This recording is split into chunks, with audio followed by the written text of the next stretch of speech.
여러분, 우리는 이어서 이스라엘 백성들이 계속해서 가나안의 정복 전쟁을 하고 있는 장면을 살펴보고 있습니다. 이스라엘 백성들이 가나안 땅에 들어간 이후에 첫 번째 전쟁은 누구하고 합니까? 여리고성에서 전쟁하지 않습니까? 근데 이 여리고성에서 전쟁을 할 때에 하나님께서 주시는 독특한 방법으로 그 전쟁을 수행합니다. 대승을 거두죠. 근데 거기에서 일어난 아간과 또 하나님의 말씀에 순종치 아니한 그런 태도 때문에 두 번째 아이성 전투에서는 대패를 합니다.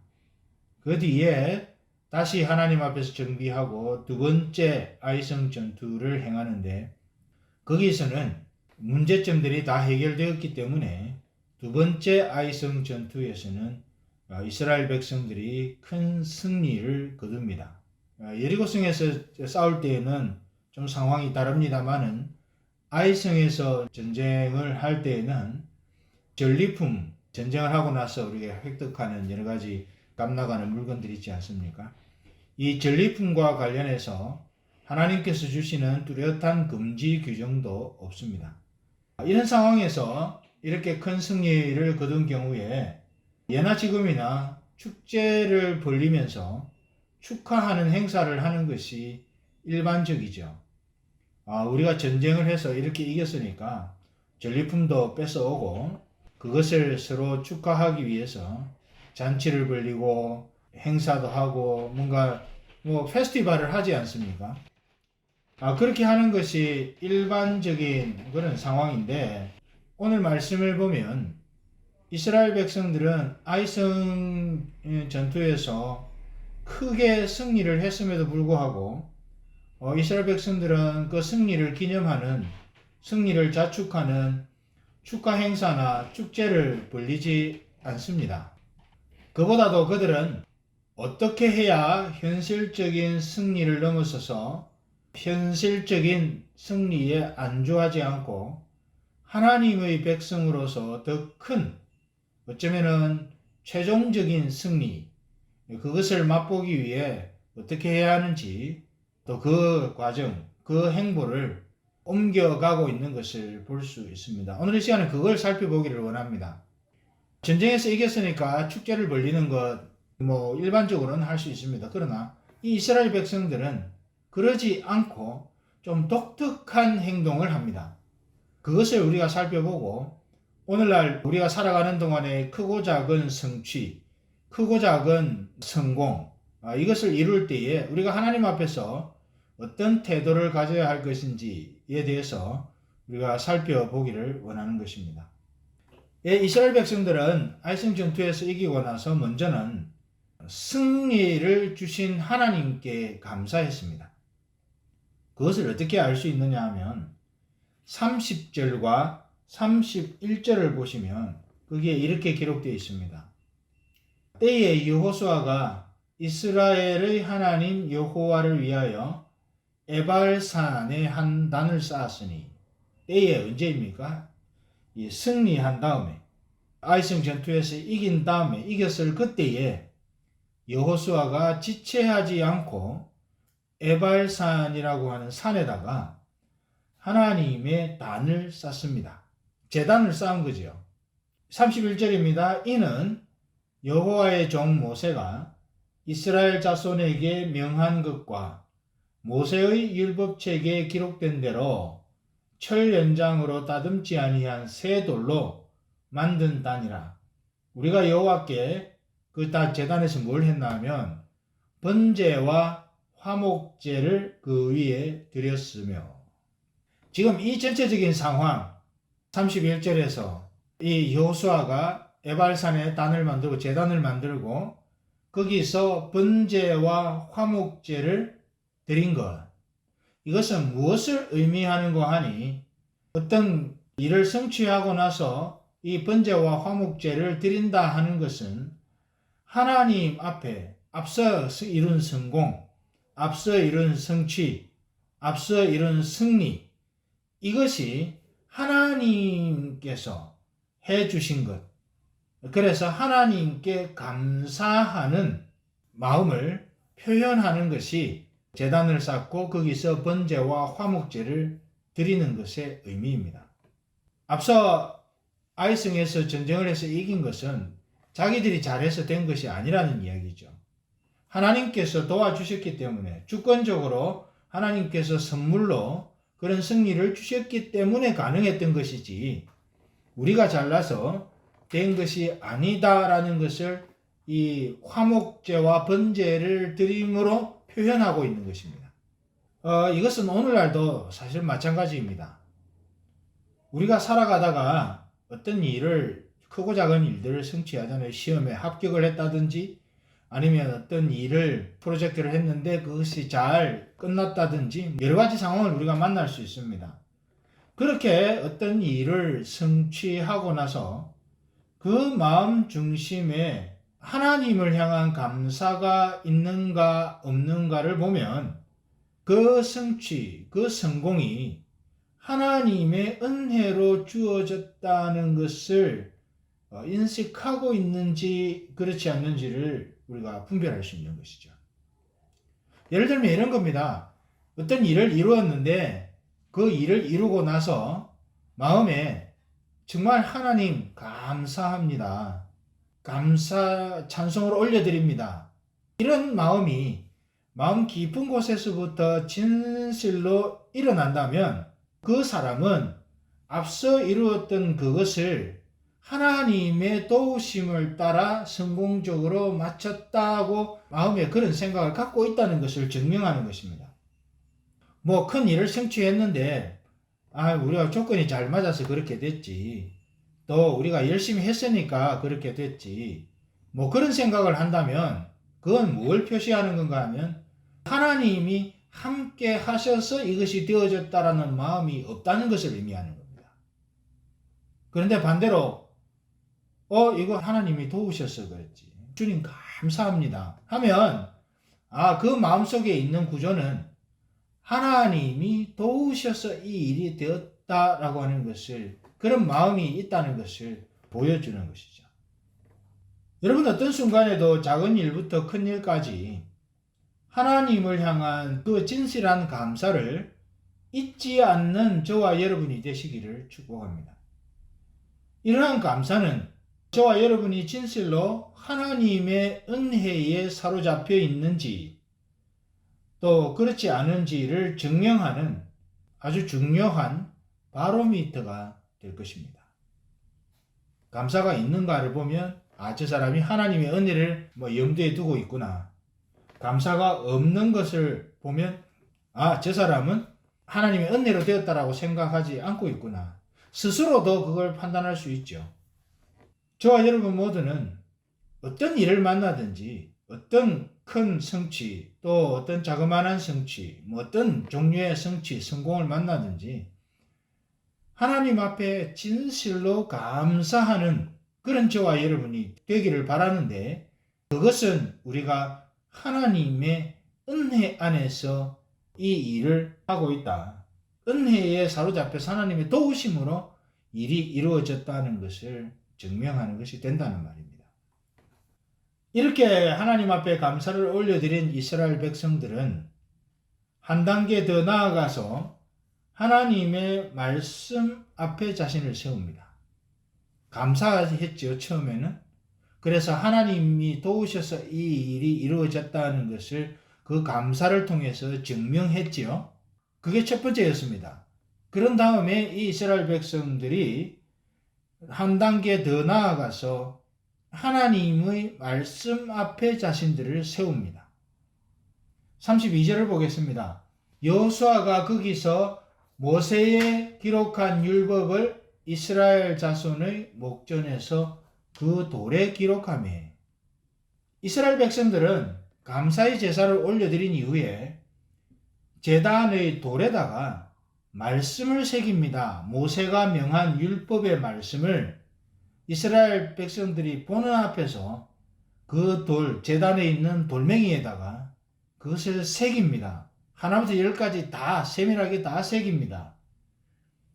그런 다음에 이스라엘 회중과 여인과 아이와 그들과 함께한 모든 손님들까지 모아놓고 거기에 있는 모든 사람들을 다 모아놓고 그들 앞에서 그 돌에 새긴 율법의 말씀, 율법책이 기록된 대로 돌에다 새겼으니까 그 돌에 새긴 율법의 말씀, 율법책에 기록되어 있는 말씀을 다 낭독합니다.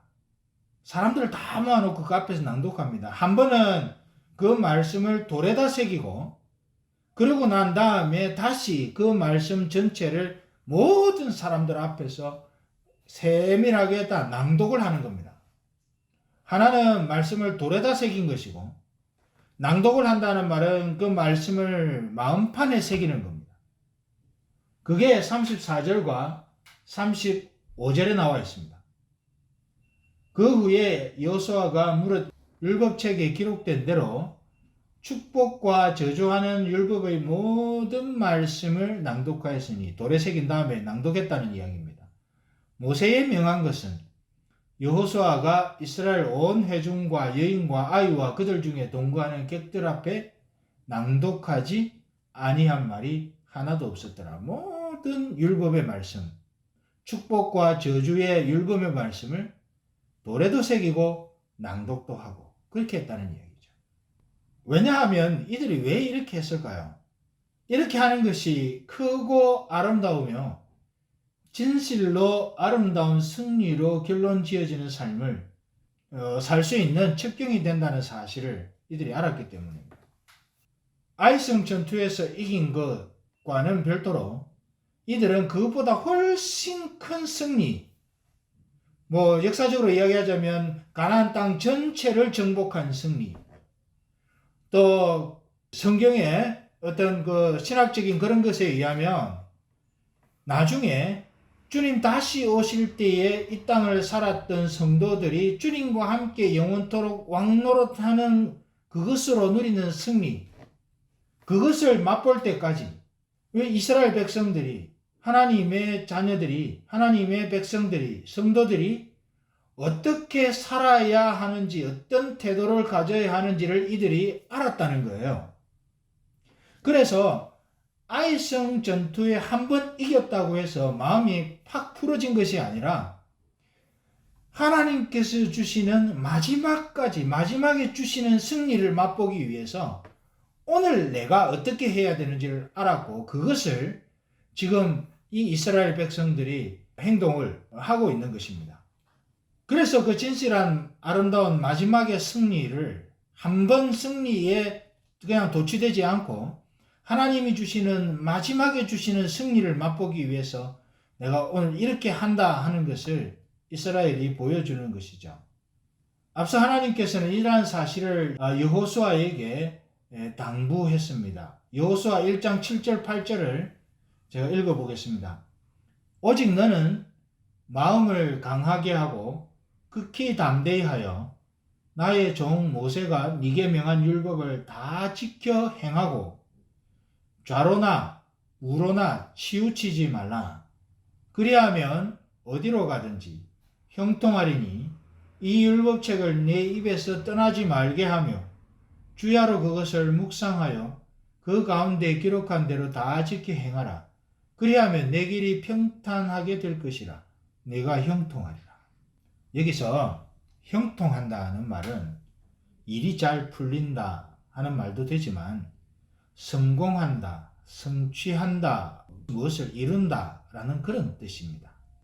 그런데 이 여호수아 1장 7절 8절을 보시면 사람이 성공하고 성취하고 무엇을 이루기 위해서 반드시 필요한 그 전제 조건이 있는데 그게 뭔가 하면 율법책을 즉 하나님의 말씀을 주야로 묵상하고 그 안에 기록한 대로 다 지켜 행하는 것입니다.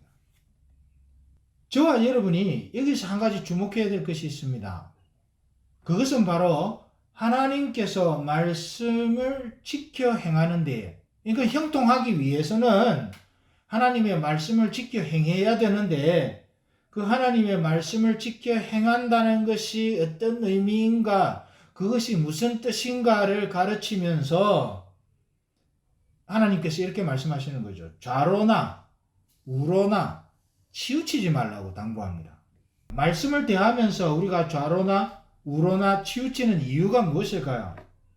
그것은 말씀에 대한 우리 각자의 이해가 다르기 때문에 어떤 사람은 이 말씀을 가지고 이렇게 이해를 하는데 어떤 사람은 이 말씀을 가지고 저렇게 이해를 하는 겁니다.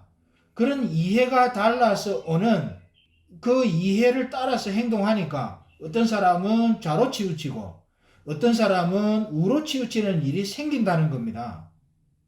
그렇기 때문에 율법을 지켜 행하고 좌로나 우로나 치우치지 말라 했을 때 이게 무슨 말인가 하면 율법을 묵상하고 지켜 행하는 데 있어서 자기의 이해를 따라 그렇게 하지 말라는 겁니다. 말씀을 지켜 행하기 위해 묵상하거나 말씀을 살펴볼 때에 그 어떤 부분의 말씀에 대해서 자기의 생각에 매여서 나는 왼쪽이라고 생각하는 거에 맞아 그러고 거기에 마음을 딱 고정시키고 그 길로만 그렇게 가는, 그렇게 하지 말라는 겁니다. 이렇게 자기의 생각에 매이지 않기 위해서는 우리가 말씀을 묵상할 때 말씀을 이렇게 저렇게 이해를 하게 되지 않습니까? 그런데 그렇게 왼쪽이든 오른쪽이든 이렇든 저렇든 우리가 말씀을 읽고 묵상하면서 자기의 생각에 매이지 않기 위해서는 하나님 앞에서 신실한 하나님의 종들이 펴낸 자료들을 참고하는 것도 반드시 필요합니다. 세상에서의 삶을 이어가면서 한편으로 여러 가지 바쁘잖아요. 그 바쁘고 시간이 없는 가운데에서도 말씀을 읽고 묵상하고 하는 그런 시간을 빼기가 상당히 그런 상황을 만들기가 쉽지 않다고 생각하실 수도 있습니다. 그런데 이걸 포기할 수가 없어요. 어찌되었든지 자기의 생각에 매여서 좌로나 우로나 치우치는 실수를 범하지 않아야 하고 하나님이 말씀하시는 바, 하나님의 말씀이 지시하시는 바에 온전히 집중하며 행할 때에 어떤 일이 벌어집니까? 하나님께서는 우리의 삶에 형통함을 가져다 주십니다. 하나님은 우리의 삶에 지속적인 승리를 가져다 주십니다. 궁극적으로 주님께서 다시 오시는 그날에 영원한 승리의 기쁨을 맛보게 해 주실 것입니다. 다 성공하기를 원하죠. 다 잘 되기를 원하죠. 다 형통하기를 원하죠. 그런데 그 성공과 형통과 또 승리의 비결이 하나님의 율법의 말씀을 잘 지키는 것에서부터 나온다고 하는 사실을 우리가 잘 모를 때가 많습니다. 진실로 우리가 하나님 앞에서 성공하기를 원한다면 말씀을 주야로 잘 묵상하고 그 묵상한 말씀대로 지켜 행하기에 애를 쓰는 그 마음의 중심이 딱 자리 잡혀 있어야 합니다. 개인적으로 성공할 때도 그렇고 교회적으로 가정적으로 어떤 일에 하나님 기뻐하시는 성공을 이루려면 반드시 그게 필요합니다. 그래서 여호수아 1장 7절 8절에서도 하나님이 여호수아에게 말을 한 것인데 사실은 그 이스라엘 전체 백성들에게 말을 한 것이나 다름이 없죠. 율법을 지켜 행하되 좌로나 우로나 치우치지 말고 영원한 승리에 대한 소망과 기대를 가지고 정말 주님 다시 오시는 그날에 주님께서 주시는 왕노릇하게 하시는 은혜를 우리가 진실로 맛보기를 원한다면, 그런 궁극적인 승리를 맛보기를 원한다면 우리가 일상 살아가면서 느끼는 그 승리에 좌우되지 않고 주님 다시 오실 때 그때 주시는 완벽한 승리를 맛보기를 원한다면 저와 여러분들이 오늘 이 시간부터라도 해야 될 것은 말씀을 묵상하는 겁니다. 그리고 그 말씀대로 지켜 행하는 것입니다. 좌로나 우로나 치우치지 않고 그 말씀을 따라 사는 것입니다. 우리의 신앙의 선배들이 그랬던 것처럼 말씀이 가라고 하는 것까지 가는, 또 말씀이 서라고 하는 곳에 서서 그 말씀이 지시하시는 바대로 살아서 그것이 비록 내 생각과 다르고 내 마음과 다르고 내 의지와 다르고 내 처한 상황과 다를지라도 말씀이 그러하니 내가 순종하겠습니다라고 한 태도를 가지고 살아가는 그 사람에게 하나님께서 이 시대를 살아가는 그 삶 속에서의 그 순간순간의 승리를 맛보게 하실 뿐만 아니라 우리의 생에 주님 다시 오시는 그날, 우리 이 세상의 마지막 그날에 주님이 주시는 영원한 승리의 기쁨을 맛보는 그런 자리로 가게 될 것이라고 하는 것입니다. 만약 우리가 그것을 기대한다면 여러 가지 상황 때문에 우리가 시간을 내어서 말씀을 묵상하고 말씀대로 살아가고자 애쓰는 그것이 어쩌면 불가능해 보일 때도 있지만은 그럼에도 불구하고 우리는 거기에 마음을 쏟고 거기에 생각을 쏟고 거기에 에너지를 쏟아서 그렇게 살아가기를 애를 쓰는 그런 저와 여러분들이 다 될 수 있기를 주의 이름으로 축복합니다. 그것이 저와 여러분이 하나님의 사람이요 하나님이 주신 승리를 갈망하는 믿음의 태도를 가지고 있음을 보여주는 하나의 증거가 될 것입니다. 그 은혜를 간직하고 어떤 상황과 환경 가운데에서도 말씀대로 살아가기를 소망하면서 또 한편으로는 하나님이 주시는 마지막 때의 승리, 마지막 승리를 기대하면서 아름답게 살아가시는 그런 저와 여러분들이 다 될 수 있기를 주의 이름으로 축복합니다.